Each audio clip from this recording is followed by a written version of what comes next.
First act of our final section, we have got like fucking do what you know you need to do. Clap, eh? Yeah. Please welcome the delightful Susie Grumble.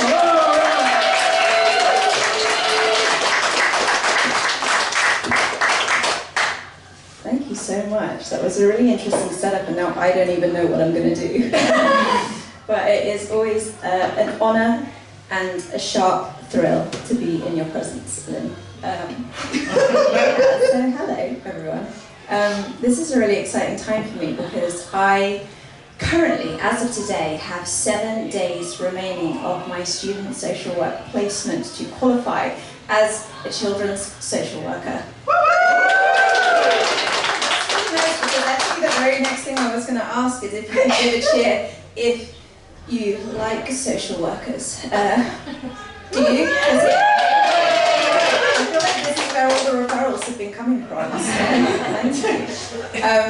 As part of it, because my placement is based in Worcester, actually, I've invited all of my colleagues to come tonight, and some of them have turned up. And really, I just wanted to take the opportunity to say a big fuck you for making me make coffee.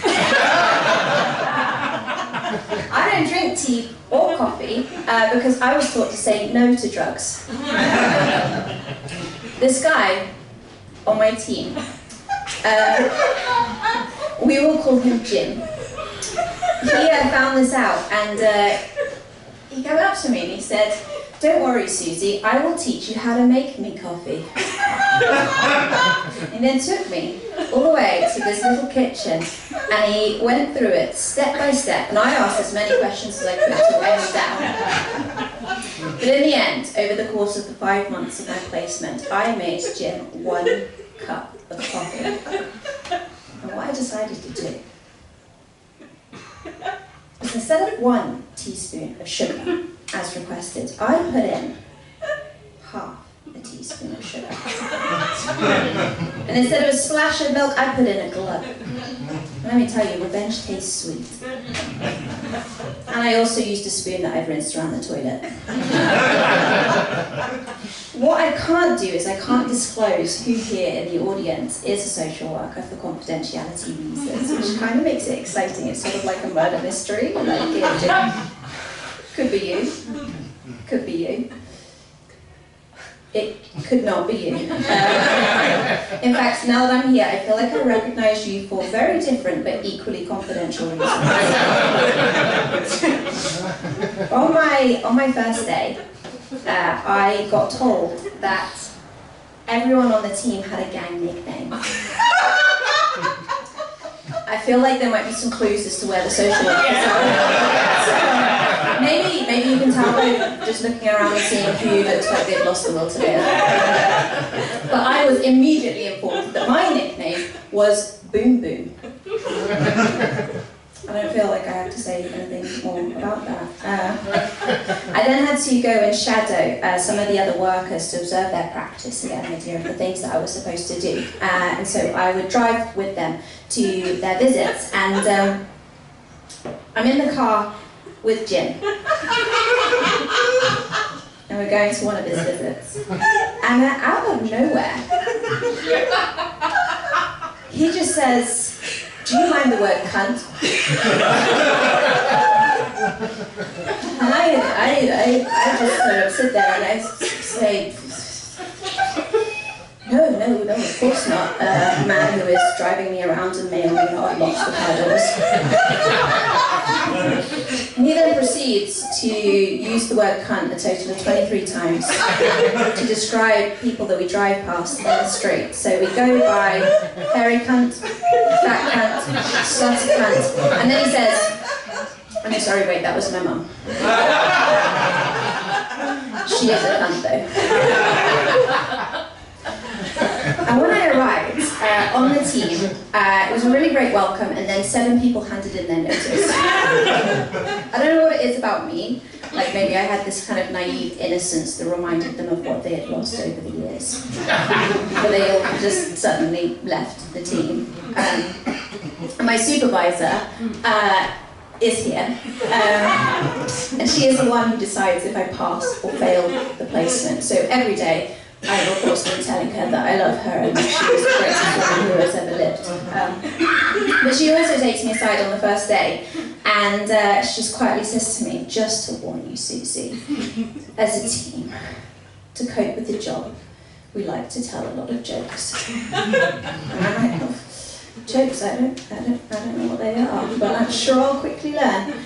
And just to give you an idea of the vibe, so this very Monday in the morning meeting, we were all deciding what STI we each represent.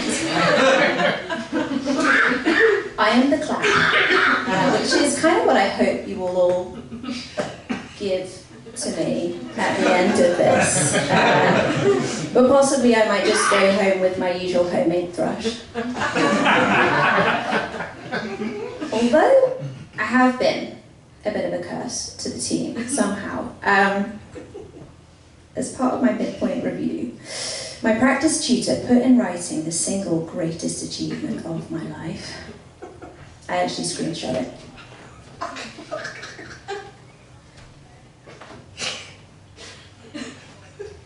Said, "Susie is popular with her colleagues." I immediately sent that to my family group chat and they just thought I photoshopped it. And then I printed it and I framed it. I'm going to hang this above my diploma. It really meant a lot.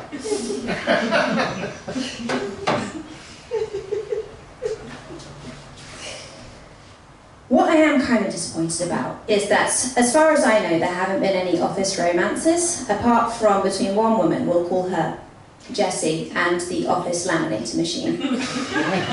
One time, she just said to me, her eyes shiny, voice slightly breathless, "Sometimes I put the sheets through twice." But I do think that on one of the other teams that's in the office when we work from home, I think there's something going on there, because we're in on Tuesdays and Fridays, and we have our preferred chairs, and I have mine set to the correct posture and height, which is very, very low, very, very straight. And one Tuesday morning, I walked in, and in the centre of the seat was what can only be described as a dried cum stain. And I mentioned this to one of my colleagues, and she was like, "Oh, is that yours?" No, it's really not. But early on in my placement, they had this big annual meeting for Worcester Children's Services, and they got us all into this big single room, and there were these screens that had compliments for all of the employees, and it was just really lovely with a buffet. And this lady, she walks up to the front and she gives this big speech, and she asks if we're all having a great time. And then she says, "There is no money left." And so there will be a security guard by the buffet. And so me and my team, we share a single sandwich, and they encourage us to bomb it up a little bit to preserve for the next meeting.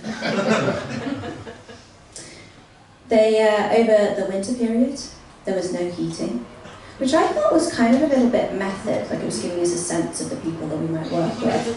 And there is a microwave in the kitchen that only the police are allowed to use. Truly, all cops are bastards. And we've been debating what thing we could put inside it to explode. And they have most recently put a lock on the stationery cupboard. So you genuinely have to go on this adventurous trek to find the mysterious stationery lady, and she will come and unlock the cupboard, and she will tut if you try to take more than 2 different colours of pens. I actually saw someone selling staplers in the smoking area, but I'm not a snitch. Apart from professionally. That's the nature of social work. But actually, the entire building is falling apart. And so the entire 5 months that I've been there, the stairs have been closed, and we're 1 floor up. So everybody has to huddle into these 2 lifts at 9 AM and 5 PM. And we just go up from floor 1 to floor 2. And the entire third floor is off limits, presumably because there's a three-headed dog guarding the philosopher's stone. Just like the book by She Who Must Not Be Named. And I was warned to never go down to the basement floor. And one time the lift got pulled down there and the doors opened and there was just this lights flashing. And I just heard this, the parameter has been breached. And then I woke up in Millwood Drive Tesco with a harpy and a bag of crumpets. I still don't know what happened. One time, one of the two lifts broke, and that was a really hectic week, so I just assumed inevitably there'd be a lock-in and I would be one of the first to be eaten alive. And then the main entrance was closed because they decided the ceiling wasn't structurally sound, and so we had to go in through the back entrance, where there's just these two very sad men who used to check our ID badges, but now they just sit and stare at the wind. There are some people who get married in this building, whereas I put up my umbrella as I walk past to sort of avoid any rubble. I think they're just waiting for the whole building to collapse and then just start fresh on top of all of us. I guess really what I'm trying to say in summary is if you can, please tip your social worker. I mean, that's kind of why I'm doing this, to get a little extra from the bucket split. But actually that's a joke because the council aren't paying me anything at all. And the most charitable thing you can do is please just don't abuse your children, because that would really be for all of us. What I found out today, this afternoon, is that I have passed my placement. Which means that I'm going to spend the next 7 days really just fucking about and leaving the wreckage. That is the plan.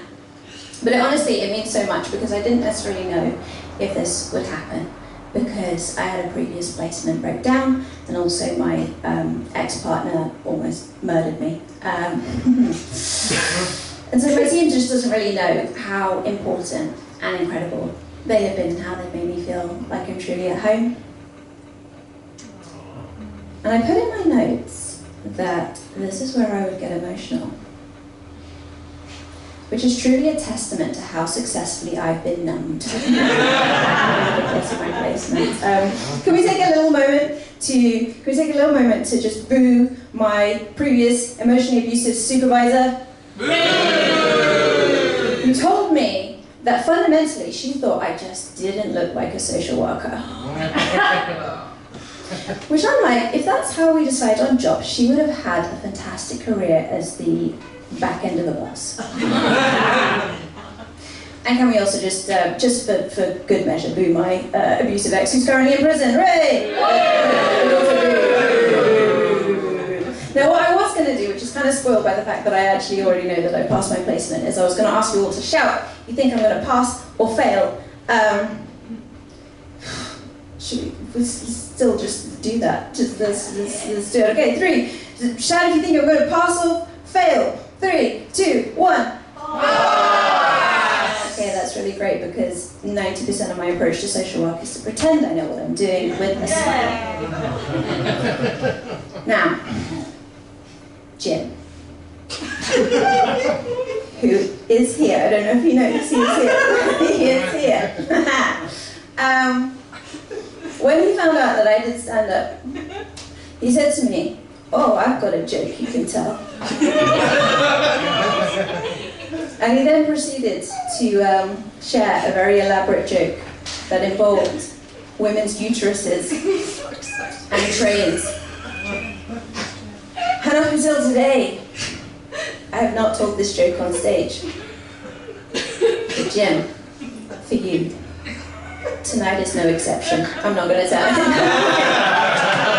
But yeah, thank you so much. If any of you would like to follow me on Instagram, not in the street, my name is Susie Brubble. But for now, this is Boom Boom signing out. Bring on the clap.